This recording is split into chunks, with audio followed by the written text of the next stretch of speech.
Harvard University's decision to push back against President Donald Trump's deal tied to $9 billion in federal funding has sparked a lot of questions online. Bloomberg's here to answer some of the most common ones. First, why is Harvard standing up to Trump?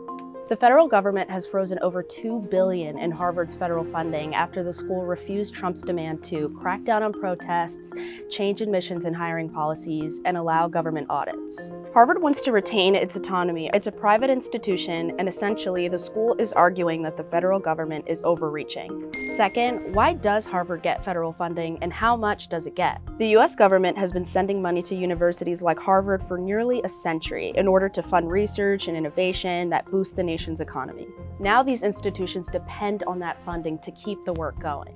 Third, what is an endowment, and how much is Harvard's? Endowments are meant to help schools exist in perpetuity, and they're built through donations through alumni. They also help schools provide generous aid to students to keep costs low. Harvard granted $749 million in financial aid and scholarships in the 2024 fiscal year. The money also goes to support the college's operating costs each year.